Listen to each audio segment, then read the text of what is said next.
فمن اعتدى بعد ذلك فله عذاب أليم ولكم في القصاص حياة يا أولي الألباب لعلكم تتقون كتب عليكم إذا حضر أحدكم الموت إن ترك خيرا وصية للوالدين والأقربين بالمعروف حقا على المتقين فمن بدله بعدما سمعه فإنما إثمه على الذين يبدلونه إن الله سميع عليم فمن خاف من موص جنفا أو إثما فأصلح بينهم فلا إثم عليه إن الله غفور رحيم صدق الله العظيم.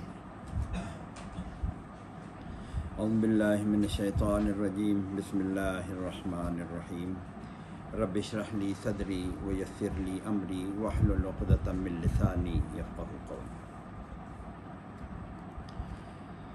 یہ جو آج ہم شروع کر رہے ہیں جی، یہ آیت مشہور آیت 177 جو قرآن سے ذرا تعلق رکھتے ہیں، پڑھتے پڑھاتے رہتے ہیں. یہ ان مشہور آیات میں سے جس طرح آیت الکرسی ایک خاص آیت کا نام ہے. اکثر لوگ جانتے ہیں آیت الکرسی فلاں آیت ہے. آیت کریمہ کہا جاتا ہے تو وہ کہتے ہیں وہ لا الہ الا انت سبحانک ہے. یہ بھی آیت بر کہلاتی ہے یا آیت کریمہ بر. تو اس میں وہ نیکیوں کا تذکرہ ہے. ذرا اس سے پہلے یہ جو ہم اب تک پڑھ کے آئے ہیں سورہ بقرہ مدنی صورت ہے، اس میں شروع میں ہم نے پڑھا کہ ہدایت مانگی گئی الحمد شریف میں جو ہم نے پڑھی ہے. اللہ پاک نے کہا یہ ہے ہدایت. اللہ پاک نے اس کتاب کا حوالہ دیا کہ ہدایت آ گئی آپ کے پاس. پھر اللہ پاک نے وہ ہدایت اصل کن لوگوں کو ہوگی، وہ متقین کو اللہ نے بیان کیا. اور پھر اس کے مقابلے میں دو گروہ جو نئی ہدایت اس سے نہیں حاصل کریں گے وہ کافر اور منافق لوگ تھے. پھر ذرا سا آگے چل کے ان کو ذرا سا بیان کر کے پھر آدم علیہ السلام کی تخلیق ہے اور پھر اس کے بعد مسلسل بنی اسرائیل کا ذکر ہے. اللہ پاک نے اپنے انعامات ان پر جو کیے ہیں اور انہوں نے جو پھر ان کے کرتوت تھے ان کو اللہ پاک نے بیان کیا ہے.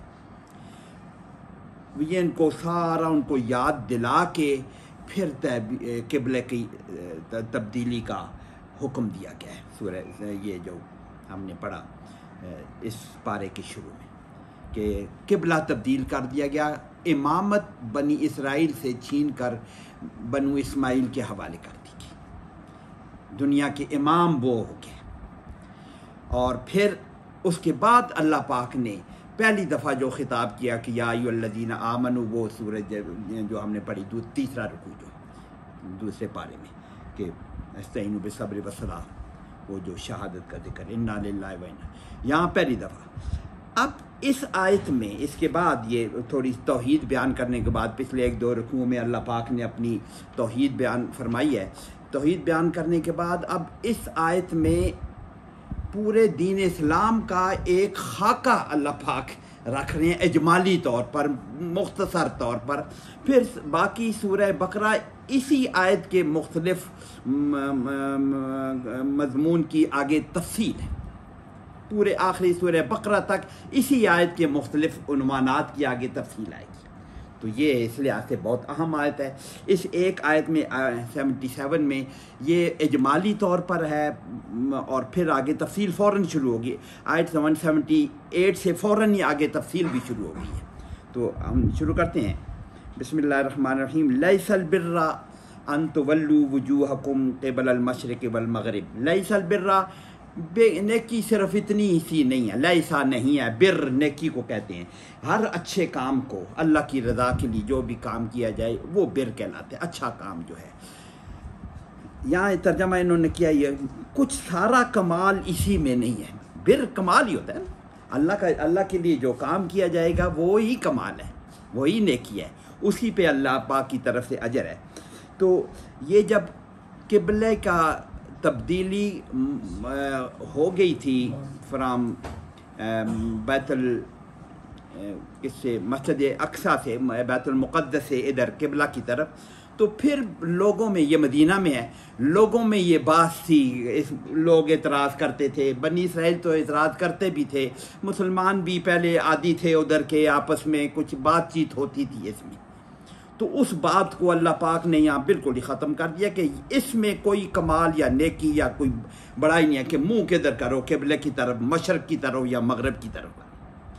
نیکی تو یہ آگے پھر اللہ بیان کیا گیا ہے کہ وہ مشرق و مغرب کی طرف کرنا نیکی صرف اس صورت میں ہے کہ اللہ پاک نے ایک حکم دیا ہے، اس حکم کی تعمیل میں وہ بھی نیکی ہے قبلے کی طرف۔ لیکن کمال سارا تو آگے ہے جو اللہ پاک آگے کہ کمال صرف اسی میں نہیں ہے کہ مشرق و مغرب کی طرف منہ کیا جائے۔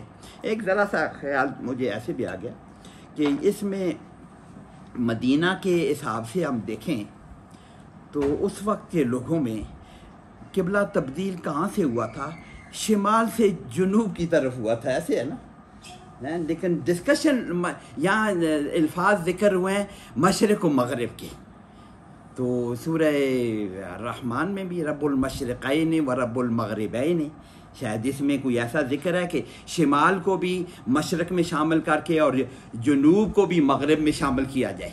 شمال ادھر ہے، یہ علماء نے لکھا ہے نا، مشرقین مغربین کا مطلب یہ ہے کہ گرمی سردی میں سورج کے نکلنے اور غروب ہونے کی جگہیں تبدیل ہوتی ہیں، شاید ایسا بھی ہے کہ جگہ تبدیل ہوتی ہے، ادھر شمال کی طرف ہو جاتی ہے تو ادھر زیادہ اس کی طرف ہو جاتے، مغرب میں مغرب کی طرف، ادھر جنوب کی طرف، شاید یہ وجہ ہو۔ ڈسکشن لوگوں کی شمال جنوب کی ہوتی ہوگی، شاید اس وقت لوگ کہتے ہیں کہ شمال کی طرف پہلے منہ تھا اب جنوب کی طرف کر دیا ہے، لیکن اللہ پاک نے اس کو مشرق و مغرب کے عنوان سے کیا ہے، یعنی سمت کے لحاظ سے کیا جی۔ مشرق و مغرب مشہور سمتیں یہی ہیں کہ مشرق و مغرب بھی کہا جاتا ہے، مشرق مغرب، ہم بھی اردو میں جب کہتے ہیں کہ مشرق و مغرب میں یہ بات پھیل گئی، حالانکہ وہ شمال و جنوب میں بھی پھیل رہی ہوتی ہے، تو ہم عام طور پر بولتے یہ ہیں مشرق و مغرب میں پھیل گئی، شاید اس عنوان سے ہی ہے۔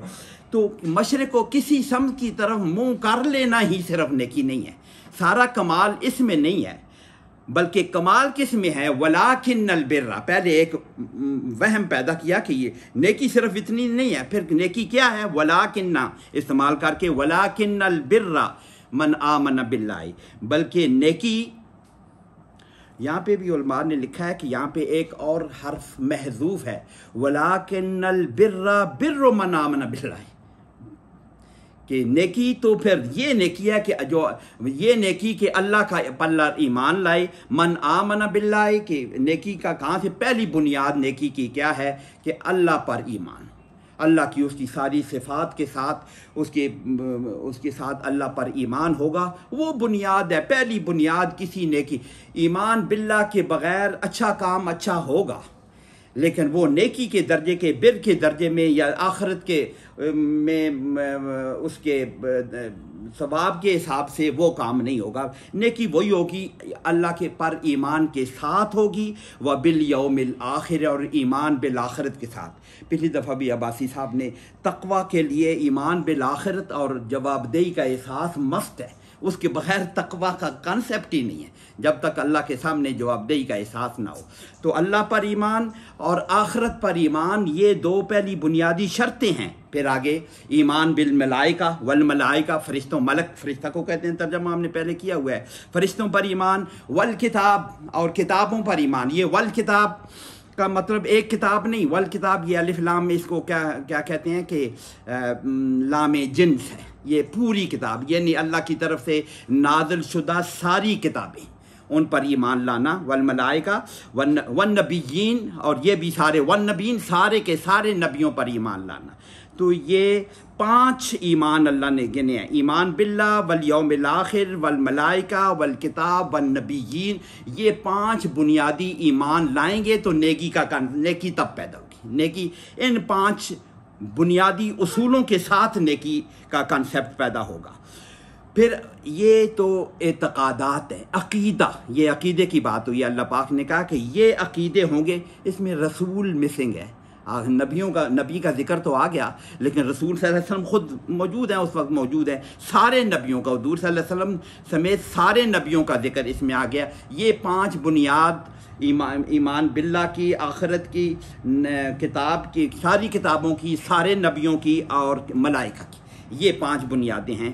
اب آگے پھر اللہ پاک نے مال کو اگلی نیکی کا جو ان بنیادوں کے ساتھ مال کے انفاق کا جو حکم دیا ہے، اور نیکی یہاں سے شروع ہوتی ہے کہ وَآتَ الْمَالَ، آتا یوتی کا دینا، کسی کو مال دینا، اپنا مال دوسروں کو دینا، نفاق فی سبیل اللہ، اللہ کے لیے دینا، کن کن مدوں میں دینا، یہ اللہ پاک نے 6 مد یہاں پہ ذکر کیے ہیں، 6 جگہوں پر تقسیم اللہ نے اپنے مال کو دینے کو نیکی میں شامل کیا کہ وَآتَ الْمَالَ عَلَىٰ حُبِّهِ، عَلَىٰ حُبِّهِ، حب کے کس کو کہتے ہیں؟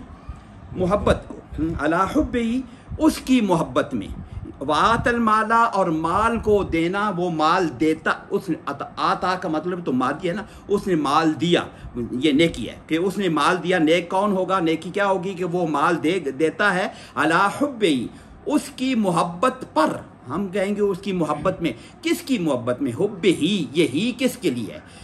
اللہ کی محبت میں۔ یس، اللہ کی محبت میں مال دینے کا مطلب ہے کہ جو بھی مال دیا جائے گا اللہ کی رضا کے لیے دیا جائے گا، اس میں کوئی نام و نمود و نمائش یا کوئی اس قسم کا کانسیپٹ یا میں بڑا ہوں، میں کمال کا، یہ نہیں، خالص اللہ کی رضا کے لیے۔ حب ہی، یہی کی جو ضمیر ہے یہ اللہ کی طرف ہوگی کہ یہ اللہ کو بیان۔ دوسری یہ وجہ بھی ہو سکے علی حب ہی، مال کی محبت، یہ بھی کہ مال ہر ایک کو پسند ہوتا ہے، اس محبت کے باوجود بھی یہ مال ان کو دے رہا ہے، جو آگے مداد ذکر کی گئی ہیں کہ ذی القربیٰ کو، مساکین کو، مال کی محبت کے باوجود بھی یہ مال ان کو دے رہا ہے۔ علی حبہ کا مطلب یہ بھی ہے۔ اس میں ایک اور بھی شاید امپلائڈ ہے اسی میں کہ جو مال دیا جا رہا ہو وہ محبت والا مال ہو، اچھا مال دیا جائے اللہ کی راہ میں۔ لیس البر ان تولوا، وہ 4 پارے میں ہے کہ نیکی کو نہیں پہنچتے جب تک وہ مال نہ دو جیسے تو جو میں اچھا لگتا ہو، تو اچھا مال دیا جائے، تو مال کی محبت اور جو چیز اچھی لگتی ہو وہ خرچ کی جائے، وہ دیا جائے۔ اور اس میں ایک تیسرا اسپیکٹ بھی ہے، وَآتَ الْمَالَ، آتا یوتی ایتان، یہ آتا دینا، ایتان وہ دینے کا عمل جو ہے، ایتان اس کی محبت، ایتا کی محبت، یعنی یہ عمل بھی اس کو پسند ہو کہ یہ اللہ کی راہ میں خرچ کرنا بھی لوگوں کو پسند ہوتا ہے نا، یہ بھی ایک محبت ہے، اللہ کی محبت یا مال کی محبت یا اس عمل کی محبت۔ ان تینوں محبت کے ساتھ جو مال دیا جائے گا، کس کو دیا جائے گا؟ ذوی القربیٰ، قرابت داروں والوں کو، ذو ذی اسماعیل ذو الجلال والاکرام، ہم ذو العقل ہم کہتے ہیں، عقل والا، تو ذوی القربیٰ قرابت والے، رشتہ دار۔ پہلا جو مد اللہ پاک نے ذکر کیا ہے کہ مال کس کو دیا جائے گا، کہ قرابت داروں کو، اپنے عزیزوں کو، اپنے رشتہ داروں کو، جن کو تکلیف ہو، جن کو ضرورت ہو۔ آف کورس آگے مال خرچ کرنے کی جو سب سے بڑی مد ہے وہ زکوٰۃ ہے۔ یہ زکوٰۃ کا ذکر نہیں ہے، زکوٰۃ کا ذکر آگے آ رہا ہے، وہ الگ سے ذکر ہے۔ یہ مال زکوٰۃ اوور اینڈ ابو، زکوٰۃ کے بعد ہے، جن لوگوں کو ضرورت پڑے اپنے رشتہ داروں میں ان کو دینے کا ذکر ہو رہا ہے۔ ذوی القربیٰ، اپنے قرابت داروں کو مال دینا۔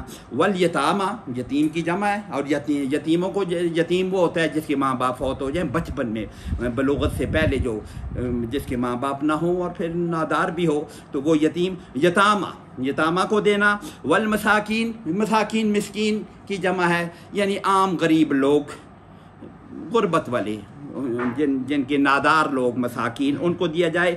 وابن السبیل، سبیل کہتے ہیں رستے، سبیل رستے کو کہتے ہیں، رستے کا بیٹا، یعنی کہ وہ مسافر جس کے پاس زیادہ راہ نہ ہو، مال کم پڑ گیا ہو، اس پر خرچ کریں۔ کون کون سی مدیں؟ ذوی القربیٰ والیتامى والمساکین اور مسافر، یہ 4 مدیں ہوگی۔ والسائلین، اور وہ لوگ جو مستحق لوگ جو مانگنے والے ہوں، پروفیشنل بیگر تو ہمیں پتہ ہوتا ہے جو مانگنے والے، جو مستحق لوگ، لوگوں کو ضرورت پڑ سکتی ہے، اور اپنے ارد گرد دیکھ کر، کہتے ہیں نا اپنے ارد گرد دیکھا جائے، مسکینوں کو، یتیموں کو ہم خود دیں گے۔ ذوی القربیٰ میں بھی ہمیں پتہ ہوتا ہے کہ کس کو ضرورت ہے مال کی۔ زکوٰۃ جس کو دی جائے وہ بھی ہماری ذمہ داری ہے کہ ہم اس کو ڈھونڈ کے نکالیں گے، زکوٰۃ والوں کو ہم دیکھ کے دیکھیں۔ تو والسائلین، اور مانگنے والے، ویسے ترجمہ تو سائل، سوال کرنے والے، سائلین اس کی جمع ہے، سائلین سوال کرنے والوں کو۔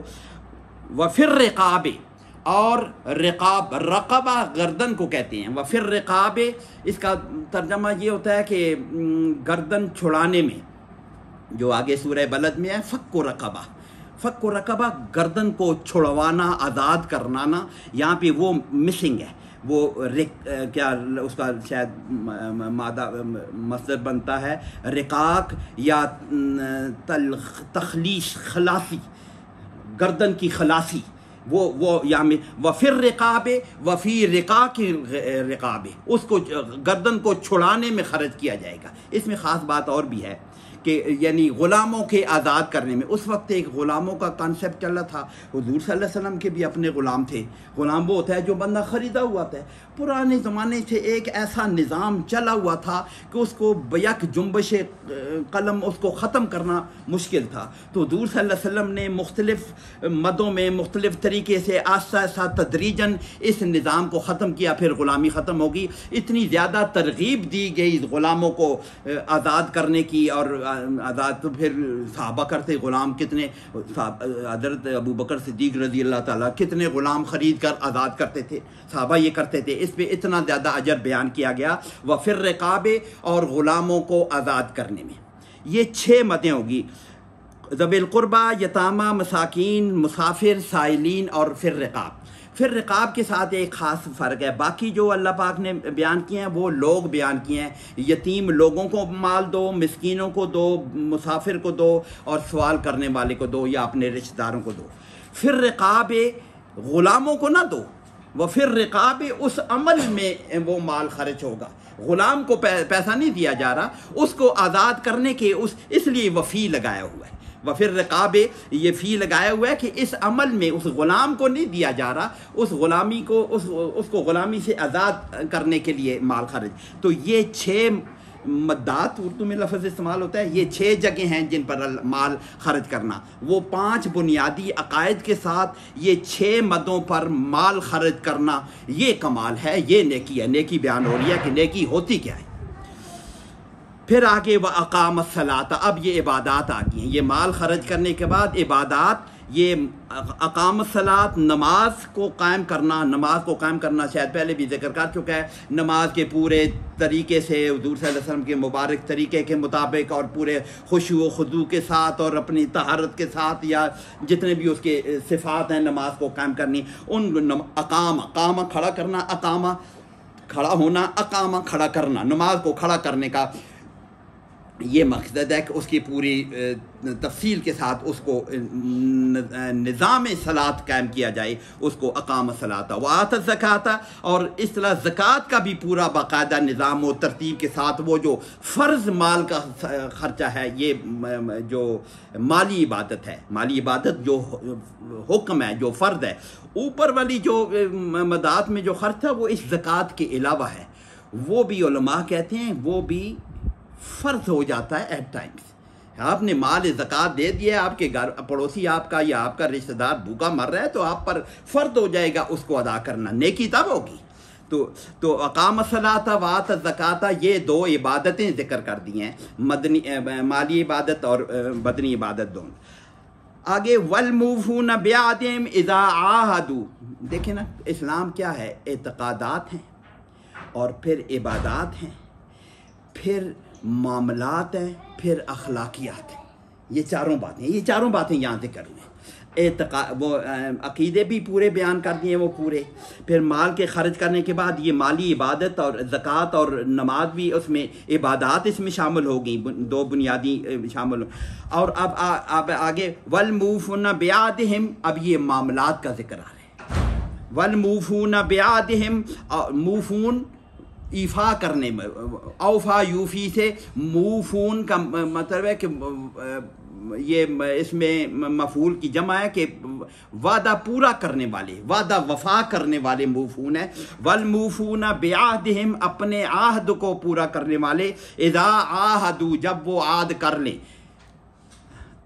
اینڈ ہا دال آہدہ، عہدہ ہوتا ہے یہاں وعدہ کرنا، آہدہ جب ہوگا باب مفاعلہ میں جب ڈالا جائے گا تو یہ دونوں طرف معاملہ، جیسے مقابلہ ہوتا ہے، مفاعلہ بعد مفاعلہ میں جب ڈالا جائے گا تو یہ معاہدہ ہے ایک قسم کا، دونوں طرف سے وعدہ ہے۔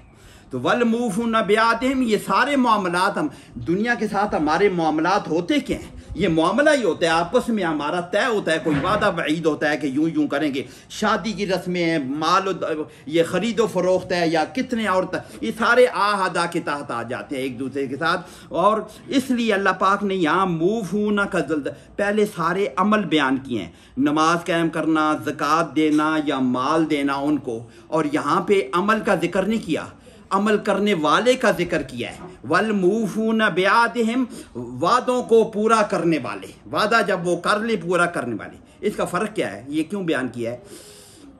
وعدہ میں نے کسی کے ساتھ کیا تو وہ وعدہ میں نے پورا کر دیا، ایفاء یاد، یہ ایفاء یاد ہے، اقام الصلاۃ، نماز قائم ہو گئی، وعدہ پورا ہو گیا. موفون جب ذکر کیا کہ اس کا مطلب ہے کہ ان کی ہمیشہ سے عادت ہی یہ ہے کہ ہمیشہ وہ وعدے پورے کرنے والے ہوتے ہیں، یہ نہیں ہے کہ ایک آدھ دفعہ کوئی آدھا وعدہ پورا کر دیا. تو موفون کا ذکر اس لیے کیا ہے کہ ان کی تو پرماننٹ صفت ہوتی ہے یہ کہ وہ وعدہ پورا کرنے والے لوگ ہوتے ہیں. جب بھی وہ اذا عادوا بھی لکھا ہوا ہے نا، جب بھی وہ وعدہ کر لیں، کسی معاملے میں بھی کوئی وعدہ کر لیں، ان کی اپنی صفت ہے کہ وہ موفون ہے، وہ وعدہ نبھانے والے لوگ ہیں. تو والموفون بیعہدہم، یہ نیک لوگ ہیں. والموفون بیعہدہم اذا عادوا، جب بھی کاریں. والصابرین، اور اب آگے آ گیا ہے اخلاقیات آ گئی ہیں، صبر کرنے والے. کب صبر کرنے والے؟ صبر کب آتا ہے؟ کہ صبر کس کو کہتے ہیں؟ کہ کوئی بھی حالت ہو اللہ کے احکامات سے ہٹ کے ہم نہ جائیں، یہی صبر ہے نا. ہم نے وہ بشر الصابرین کے ساتھ ہم نے ذکر کیا تھا پچھلے تیسرے رکوع میں. وہ صابرین، اور صبر کرنے والے، اللہ کے احکامات پہ قائم رہنے والے، اپنے آپ کو روکنے والے. صبر کا ترجمہ ہم نے کیا تھا اپنے آپ کو روکے رکھنا، اپنے آپ کو روکنے والے. فی البأساء، تنگ دستی میں، تکلیف میں، شدت والی تنگ دستی میں صبر کرتے ہیں، اپنے آپ کو روک کے رکھتے ہیں. والضراء، نقصان، اردو میں بھی استعمال کرتے ہیں، جسمانی نقصان، روحانی نقصان، یا کوئی بیماری یا کسی قسم کی یہ تکلیف جس کو ہم کہتے ہیں، تکلیف کے وقت یا ناداری کے وقت. وحین الباس، حین کا لفظ پہلے بھی پڑھنا ہے، حین کا مطلب ہے وقت مقرر. حین الباس، باس کا مطلب جنگ، قتال کے وقت صبر کرنے والے اس وقت. تو یہ 3 جگہوں پہ صبر کرنے والوں کو اللہ پاک نے ذکر کیا ہے. یہ میرے خیال میں 15 یا 16 چیزیں بیان ہو گئی ہیں اس نیکی میں، کہ یہ سارے کام جو ہیں یہ نیکی میں، یہ کمال یہ ہے، یہ ساری باتیں جو کرنے والے ہیں یہ کمال ہے. اور پھر مشرق و مغرب کی طرف منہ کرنے والے، اللہ کا حکم ہے وہ بھی پورا کریں گے، اسی کے ساتھ ہوگا. صرف کمال مشرق و مغرب کی طرف منہ کرنا نہیں ہے، یہ سارے اعمال جب کرنے والا ہوگا. اولئک الذین صدقوا، یہ ہے وہ لوگ جو سچے ہیں، جنہوں نے اپنے اس عمل کو سچ کر دکھا، یہ سچے ہیں اپنے اس دعوے میں، کمال کرنے میں، نیکیاں حاصل کرنے میں. اولئک الذین، یہی ہیں وہ لوگ صدقوا، جنہوں نے سچ کہا، جو سچے ہیں اس بات میں. واولئک ھم المتقون، یہ تقوی ہے، یہ ساری بنیادیں جن کے پاس ہوگی یہ ہیں وہ تقوی والے متقی لوگ جو ہیں، اللہ کے احکامات کو پورا کرنے والے لوگ جو ہیں، یہ وہ متقی ہیں. تو یہ آیت بر ہے. یہ تو 15 مقام، 15 ہی ہیں، وہ 5 تو وہ ہو گئے عقائد جو بیان کیے ہیں. 6 جگہ پہ مال خرچ کرنے والا وہ ہو گئے، اور پھر نماز قائم کرنا اور زکوٰۃ دینا، وعدہ پورا کرنا، اور پھر صبر کرنا کے 3 مقامات اللہ پاک نے بیان کی دیے ہیں. یہ اجمالی طور پر پورا دین ہے، پورا نظام ہے. جب اس کے اور اللہ پاک اس اگلی آیت میں اس کی تفصیل شروع ہو گئی ہے کہ یہ پھر سورہ بقرہ میں آگے اسی آیت کی انہی ساری مدات کی آگے تفصیل بیان ہوئی ہے اللہ پاک نے سورۃ کے آخر تک. اولئک ھم المتقون، یہی لوگ ہیں تقوی والے، یہی لوگ ہیں ڈرنے والے. اب وہ ارسالویات میں کیا شروع ہو گیا، تفصیل کیسے شروع ہو گئی ہے. یا ایھا الذین آمنوا، نیکی کو اللہ پاک نے بیان کر دیا کہ نیکی کی یہ مدات ہیں، پورا دین ہے جی، پورا دین ہے. دیکھیں کسی بھی معاملے میں انہی 12 13 یا 15 چیزوں کے اندر ہی ساری ہماری زندگی چلتی ہے. قتال بھی آ گیا اس میں، جہاد بھی اسی میں آ گیا، اس میں آ گیا ہے. یا ایھا الذین آمنوا، اے ایمان والو، ترجمہ ہم نے کیا ہوا ہے. کتب علیکم، کتبہ کا لفظ ہم نے پہلے پڑھا یا نہیں پڑھا؟ کتبہ، کتبہ اس نے لکھا، کتبہ وہ لکھا گیا.